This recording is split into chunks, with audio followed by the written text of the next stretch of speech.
अस्सलाम वालेकुम। उम्मीद करता हूँ आप सब खैरियत से होंगे। आज हमारा लेक्चर 2 है डर्मेटोलॉजी का। हमने अपने पिछले लेक्चर में डर्मेटोलॉजी की कुछ बेसिक्स उसकी के बारे में पढ़ा था, जिसमें हमने माइक्रोस्कोपिक और मैक्रोस्कोपिक टर्म्स को देखा था। आज हम पढ़ने जा रहे हैं कॉमन स्किन डिसऑर्डर। उसमें जो सबसे पहले नंबर पे है seborrheic dermatitis. Seborrheic dermatitis is an erythematous यानी कि reddish well demarcated plaque. Well demarcated का मतलब यह है कि इसका क्लियर डिस्टिंक्ट बॉर्डर होता है, और प्लैक का मतलब यह है कि एलिवेटेड सॉलिड स्किन लेंस मोर देन 1 सेंटीमीटर, तो हम उसको बोलते हैं plaque. Erythematous well demarcated plaque with greasy yellow scale. Greasy yellow इसका कोड वर्ड है इस सेबोरिक डर्मेटाइटिस का।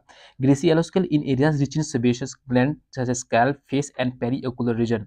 जो हमारी आंखों के साइड का रीजन है, हमारे स्कैल्प का रीजन या हमारे फेस के ऊपर, यह हमें देखने को मिलता है। Common in both infants. अगर इन्फेंट्स में हो जाए उस सब सर के ऊपर सेबेशियस ग्लैंड की सेक्रेशन हो तो उसको बोलते हैं कार्डल कैप। एंड अडल्ट्स में भी हमें देखने को मिलती है। एक्सटेंसिव डिजीज में be associated with HIV infection and Parkinson disease. Sebaceous gland are not inflamed. इसमें सेबेशियस ग्लैंड की इन्फ्लेमेशन नहीं होती, लेकिन ये डिजीज की डेवलपमेंट में इंपॉर्टेंट रोल प्ले करते हैं। और जो इसके ये बैक्टीरियल की स्पीशी एसोसिएटेड है इससे, उसको वो है मेलासीजिया स्पीशी। और इसकी ट्रीटमेंट के लिए हम देते हैं एंटी फंगल और ग्लूकोकॉर्टिकॉइड। ठीक, ये हो गया सेबोरिक डर्मेटाइटिस के बारे में। उसके बाद है हमारे पास एक्नी। एक्नी जो है हमारे पास, उसकी बहुत सारी एटियोलॉजी हो सकती हैं। एक तो ये कि हमारे पास जब इंक्रीज इन सीबम प्रोडक्शन हो एंड्रोजन प्रोडक्शन की वजह से, जैसे ही लड़का या लड़की अडल्टहुड के स्टेज पे पहुंचते हैं तो उनके उनके अंदर एक्नी की शिकायत देखने को मिलती है, क्योंकि एंड्रोजन का लेवल उस टाइम हाई होता है। दूसरे कि एबनॉर्मल केराटिनोसाइट डिस्क्वेमेशन। देखिए, जो हमारे जो केराटिनोसाइट्स हैं वो हमारे एपिडर्मिस की बेसल लेयर से लेकर बेसल लेयर से मैच्योर होना शुरू होते हैं और आहिस्ता-आहिस्ता ऊपर की तरफ बढ़ते हैं, स्ट्रैटम कोर्नियम के लेवल पे आके फिर स्लो ग्रोथ हो जाते हैं। अगर इसको बोलते हैं डिस्क्वेमेशन। अगर यहाँ पर एब्नॉर्मल केराटिनोसाइट डिस्क्वेमेशन हो, यानी कि जो स्ट्रैटम कोर्नियम के लेवल पर केराटिनोसाइट्स आकर स्लो ग्रोथ नहीं होते बल्कि वहीं पे रहते हैं, तो उसके रिजल्ट में हमारे पास स्केल्स और क्रस्ट वहाँ पे फॉर्म होते हैं, थिकनिंग होती है स्किन की, और डेड केराटिनोसाइट्स की एक्युमुलेशन हो जाती है स्ट्रैटम कोर्नियम पर। ठीक, दूसरी एटियोलॉजी हो गई। उसके बाद हमारे पास क्यूटी बैक्टीरियम एक्नी, ये एक ग्राम नेगेटिव बैक्टीरिया है। इसकी कोलोनाइजेशन हो जाती है पाइलोस्पेसिस यूनिट्स के ऊपर, जिसकी वजह से हमारे पास कोमिडोन देखने को मिलते हैं। कोमिडोन हम उर्दू में बोलते हैं कील, जैसे बोलते हैं कील महासे चेहरे पर निकल जाते हैं, उनको बोलते हैं कोमिडोन। And inflammation. इन्फ्लेमेशन के नतीजे में हमारे पास पेप्यूल्स भी नजर आएंगे, पस्ट्यूल भी नजर आएंगे। ठीक, और इसकी ट्रीटमेंट के लिए हम देंगे रेटिनॉइड्स देंगे या बेंजोल पेरोक्सिडेज, और उसके अलावा 7 एंटीबायोटिक्स। ये हो गया एक्नी के बारे में। आगे हम देखेंगे एटोपिक डर्मेटाइटिस। एटोपिक डर्मेटाइटिस ये एक्जिमा इज एन प्रोडेक्टिक eruption, यानी कि खारिशदार खारिश होगी हमें शदीद, एसोसिएटेड विद एक्थाइसिस वल्गैरिस। एक्थाइसिस वल्गैरिस एक डिजीज है, इसको हम आगे पढ़ेंगे। जो एक्जिमा है ये एसोसिएटेड होती है एक्थाइसिस वल्गैरिस से and other atopic diseases such as asthma, allergic rhinitis and food allergy. और इसमें हमारे पास आईजीई का लेवल हाई होता है। आईजी जो है हमारे पास हाइपर सेंसिटिव रिएक्शन शो करवाता है, type 1 hyper sensitive reaction. Open offer appears on face in infancy and then on flexor surfaces. हमारे पास फ्लेक्सर सर्फेसिस वो सर्फेसिस हैं जहाँ पर हमारे पास स्किन फोल्ड हमें देखने को मिलते हैं, जैसे एल्बो फोसा पे, या हमारे पास एक्सिलरी रीजन पे। तो वहाँ पर हमें ये ज़्यादा देखने को मिलती है इन चिल्ड्रन एंड एडल्ट। यहाँ पर कुछ डायग्राम में भी हम देखते जाते हैं साथ साथ। पहले नंबर पे हमने एक्नी देखा, ठीक। दूसरे नंबर पे हम ये देख रहे हैं एक्जिमा का केस देख रहे हैं। इसमें छोटे बच्चे के ऊपर के फेस के ऊपर हमें एक्जिमा नजर आ रहा है, और ये फ्लेक्सर सर्फेसिस यानी कि एल्बो फोसा के ऊपर हमें एक्जिमा देखने को मिल रही है। उसके बाद है एलर्जिक कॉन्टैक्ट डर्मेटाइटिस। इसमें हमारे पास टाइप 4 हाइपर सेंसिटिविटी रिएक्शन देखने को मिलता है। In type 4 hyper sensitive reaction is a T cell mediated hyper sensitive reaction. ठीक, type 4 hyper sensitive reaction secondary to contact allergen.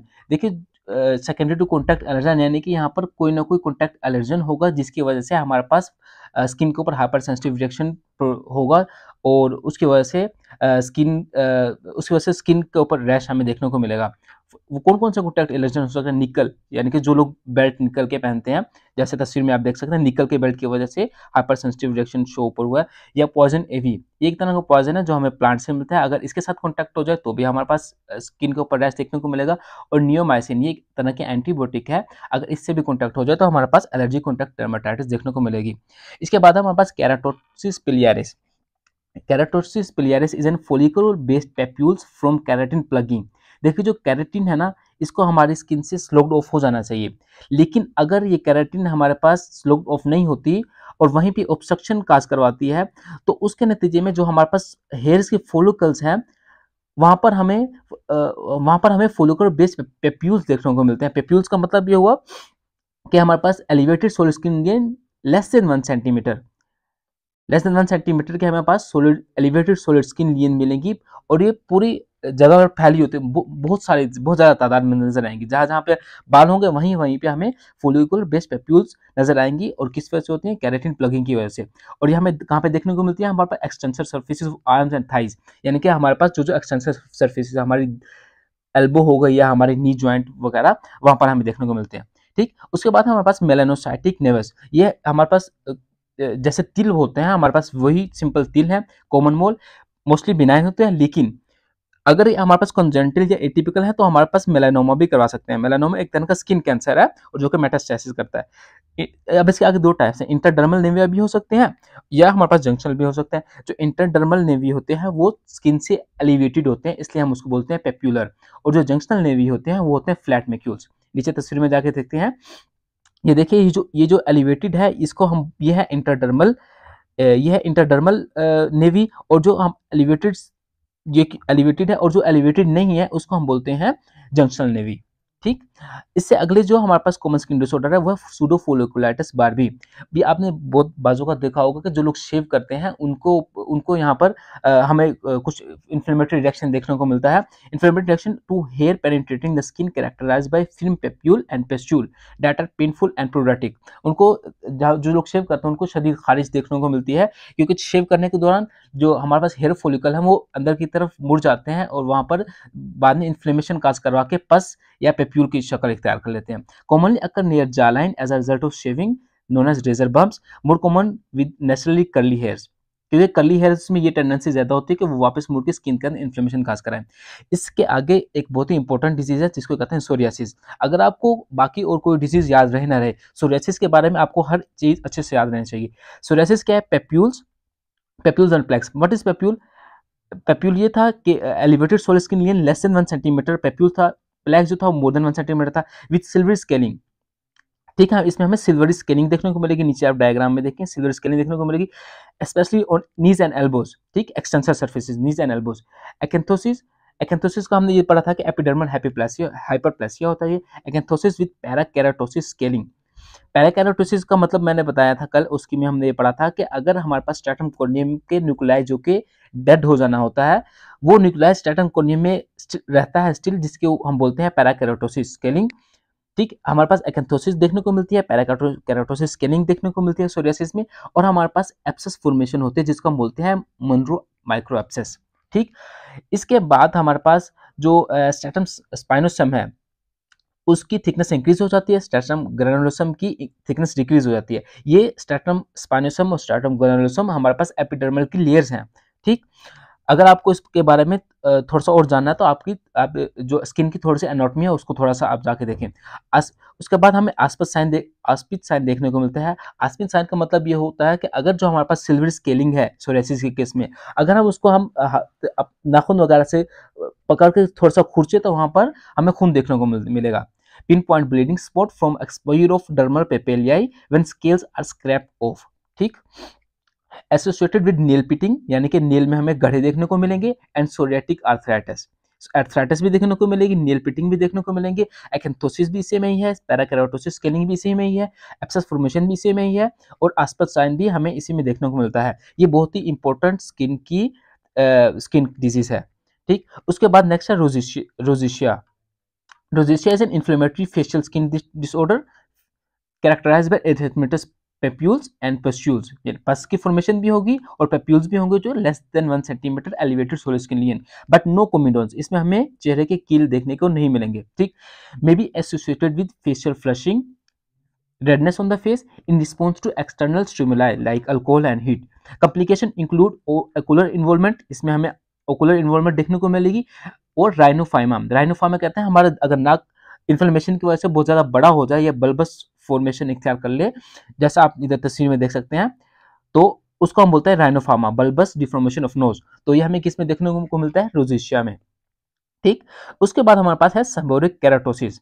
Seborrheic keratosis in an well demarcated, यानी कि इसका complete border होगा, वेरिक्यूस यानी कि सर्कुलर शेप में होंगे, benign स्क्यूमस epithelial proliferation of immature keratinocytes with keratin field cyst, यानी कि जो इमेच्योर केराटिनोसाइट्स हैं उसके अंदर हमारे पास केराटिन से फील्ड होंगे और उसकी प्रोलिफरेशन हो जाएगी, तो हम उसको बोलते हैं सेबोरिक केराटोसिस। ठीक। और अगर हमारे पास ये हमारे पास बहुत ज़्यादा तादाद में एक टाइम पे बॉडी में देखने को मिले, जिसको हम बोलते हैं लेजर ट्रेलेट साइन, तो ये हमारे पास इंडिकेट करता है मैलिग्नेंसी को। लेजर ट्रेलेट साइन जो कि आप नीचे तस्वीर में देखें, इस तस्वीर में यहाँ पर बहुत ही ज़्यादा तादाद में हमें सेबोरिक केराटोसिस देखने को मिले हैं, और ये इंडिकेट करते हैं, indicate possible malignancy like GI carcinoma. ठीक। इसके बाद जो हमारे पास डिजीज है उसको हम बोलते हैं वेरिकेस। ये हमारे पास सिंपल वार्ड्स हैं caused bye low risk हेपेटाइट SPV strain, human papilloma virus strain, soft tan colour का मतलब ये है कि थोड़े डार्क कलर के होते हैं। ये कॉलीफ्लावर पेप्यूल्स, यानी कि गोभी के फूल की तरीके का इनकी शेप होती है, और पेप्यूल्स की शक्ल में होते हैं। एपिडर्मल हाइपरप्लेसिया देखने को, एपिडर्मल हाइपरप्लेसिया, हाइपरकेराटोसिस और कोइलोसाइटोसिस हमें पेप्समेयर पे देखने को मिलेगी इनमें। और अगर ये हमारे पास जेनेटिलिया या एनएस के रीजन पे हमें नजर आए तो हम उसको बोलते हैं कोंडाइलोमा एक्यूमिनेटा, जो कि आप डायग्राम में देख सकते हैं नीचे। इसके बाद हमारे पास यूट्रिक एरिया ये सिंपल हाइव्स होती हैं। कल हमने पढ़ा था कि जो वेल्स है उसको, वेल्स के बारे में हमने कल ये पढ़ा था कि हमारे पास ये ट्रांजिएंट पेप्यूल्स और प्लेक्स होते हैं, यानी कि अगर हम उसके ऊपर प्रेशर, हाथ से प्रेशर देंगे तो नॉर्मल स्किन की तरह हो जाएंगे। अगर हम जब हाथ से प्रेशर हटाएंगे तो ये हमारे पास एलिवेटेड हमें पेप्यूल्स और प्लेक नजर आएंगे, जैसा कि आप तस्वीर में देख सकते हैं। यहाँ पर हाइव्स हैं pruritic wheals that form after mast cell degranulation. ठीक। Characterised by superficial dermal oedema and lymphatic channel dilation. इसमें हमें सुपरफिशियल डर्मल एडिमा और लिम्फेटिक चैनल डायलेशन देखने को मिलेगी। तो ये थे हमारे पास आज कॉमन स्किन डिसऑर्डर्स को हमने देखा। कल हम देखेंगे इस टॉपिक को स्किप करके, कल हम देखेंगे स्किन इन्फेक्शन, जिसमें हमारे पास बैक्टीरियल इन्फेक्शन भी है और वायरल इन्फेक्शन भी है। उसके बाद फोर्थ लेक्चर में हम वैस्कुलर स्किन ट्यूमर्स देखेंगे और क्यूटेनियस इन्फेक्शन ऑफ स्किन देखेंगे। तो तब तक के लिए अपना ढेर सारा ख्याल रखिएगा। इंशाल्लाह मिलते हैं नेक्स्ट वीडियो में। आपको कोई भी सवाल हो तो आप कमेंट सेक्शन में मेरे से पूछ सकते हैं।